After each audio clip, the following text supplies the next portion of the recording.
Hey you two, how's it going? Well, today I want to talk about the subject of pain. Specifically, I want to talk about the subject of long-term pain. And more specifically, my own story in that particular regard. It starts mainly back in 1985. I am still to this day not exactly sure how it happened. Exactly how I moved or what I did that caused it. But one morning in the early summer of 1985, I woke up with the worst god-awful pain in my lower back. And it was bad. It was so bad that it was all I could do just to get out of bed and move around. It was really horribly bad. It hurt to stand up, it hurt to sit, it hurt to lay down. And no matter what, it hurt, and it was violently bad. So I did what anybody would have done at that time. I went to a doctor. And they didn't find any particular cause. They couldn't find anything wrong. They took x-rays, they did this test and that test and the other test and so on for several hours, and it didn't yield anything. They had no idea. And one of the doctors told me, what you have is chronic low back pain. I said, well, I know that. I could have told you that. In fact, I did tell you that. Well, not necessarily in those words, but yeah. They tried a few treatments and none of them did anything. They tried some medications and sometimes they did some good, sometimes they didn't. Most of the time they didn't. And I found out eventually through experience that basically what was happening with my lower back is that sometimes it would get to hurting really bad. And other times it was like there was nothing wrong. Over the years, that thing has persisted. There are times that the pain in my lower back is small enough and minor enough that I could just ignore it because it's no big deal. There are other times, still to this day, when it's all I can do to stand up in the morning and walk across the house to the bathroom. I actually have a couple of canes that I keep within easy reach of where I sleep so that if I need to, I can use one or both to help myself get around when my back hurts that bad and it's really, really, really unsteady standing up. The other part came along in around 90 or 91, somewhere in there. This one came in slowly. It snuck up on me. And that is arthritis. We're not talking about rheumatoid arthritis. This is just plain vanilla osteoarthritis, the plain old generic thing that most people get as they get older. And at first, again, it was a minor, this was a minor thing. There'd be a little twinge in my fingers, or in my knuckles, or wrists, or knees, or something like that. And it would be a little uncomfortable, but I could take some over-the-counter thing like a Tylenol or an ibuprofen or whatever, and then just go about my day, and it wouldn't be no big deal. Over time, it became more intense. And 5 or 6 years later, it's a lot more intense. And 10 years later, it's even more intense. By the time it got to around 2005 or thereabouts, it was strong enough that it reached the point of being a pain that never truly ends. And it's always there, varying in intensities, but it's always there, and it's always noticeable. And these days, it's always fairly strong. Again, I can take some over-the-counter painkillers and they take the edge off of it.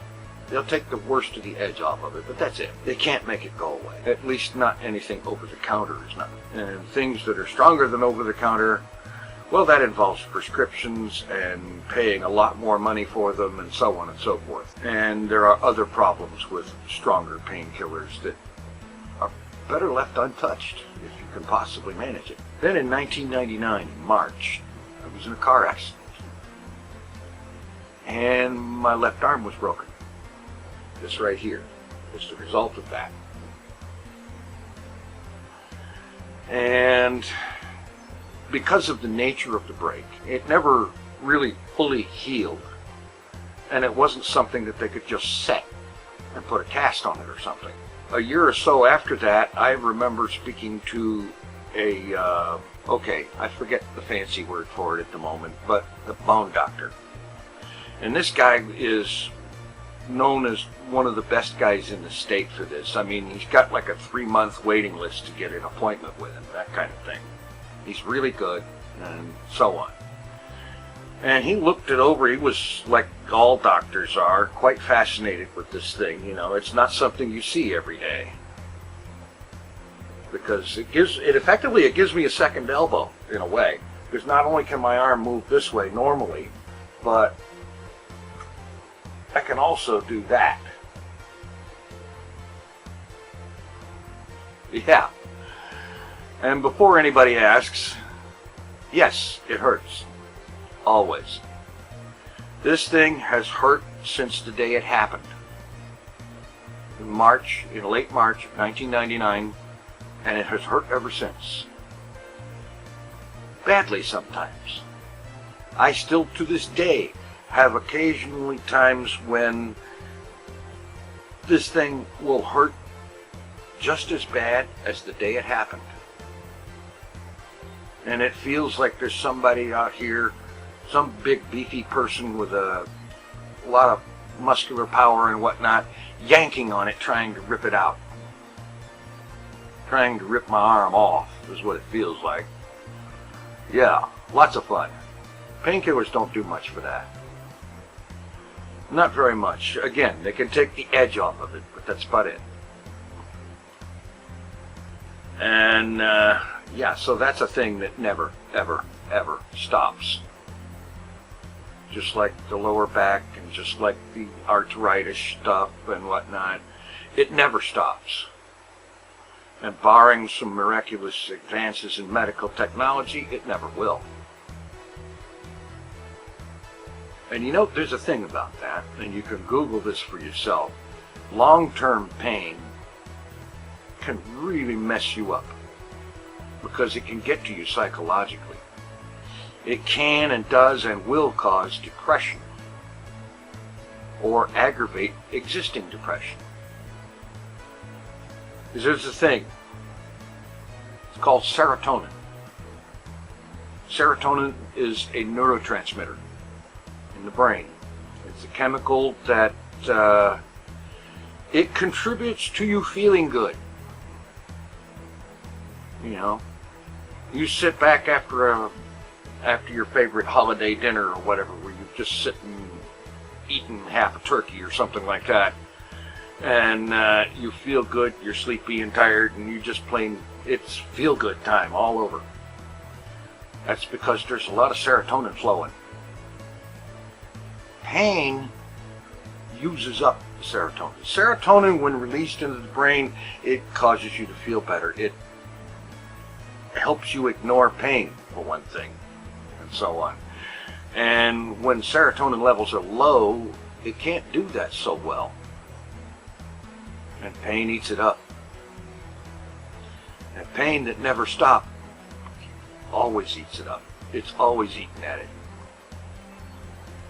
And it's easy to get into a point where you wonder if you're ever going to feel good again. And between the physiological stuff and the psychological stuff, you can find yourself swirling down a toilet bowl of desperation, wondering what the heck is going on. And it can be pretty bad sometimes. But that's the thing. And you know, the other thing about the long-term pain thing, the pain that never stops. It doesn't even really have to be all that super intense. It just has to be something that never ever goes away. And trust me, as you get older, you are more likely to encounter such things. I know I certainly did. And, that minor ache in your back can be a little bit of an annoyance now. 10 years later, where it's still happening, it can be a lot worse. And it's a very serious issue. I've been dealing with it for a while, a number of years now. And I've found myself in some pretty dark places because of it occasionally. But eventually, sooner or later, I managed to pull back out of it and go on. But there is the very depressing thought that I know full well that all of this stuff that's going on is not going to stop. It's like what I've talked about in the past about tinnitus, that ringing in the ears. It never stops. It never goes away. And before anybody says anything about it, I've done the research. There is no cure. There's a lot of scams. There's a very few wannabe experimental kind of treatments that might maybe someday offer some kind of relief, but there is no cure. And anything claiming to be a cure is a scam. I've done plenty of research about it. I've lived with this thing my entire life. Believe me, I know about it. And I do mean I've lived with it my entire life. Tinnitus is something I've always had. I was born with it. And I know that because I was 9 years old before I realized that everybody else couldn't hear that sound. Yeah. And in a way, tinnitus qualifies as a pain, because there are times when it can get loud enough to physically hurt, or at least feel like it's physically hurting. Anyway, I'm starting to digress, and that is probably a sure sign that I've pretty well covered what I wanted to talk about. And so, I will say thanks for watching, take it easy, have a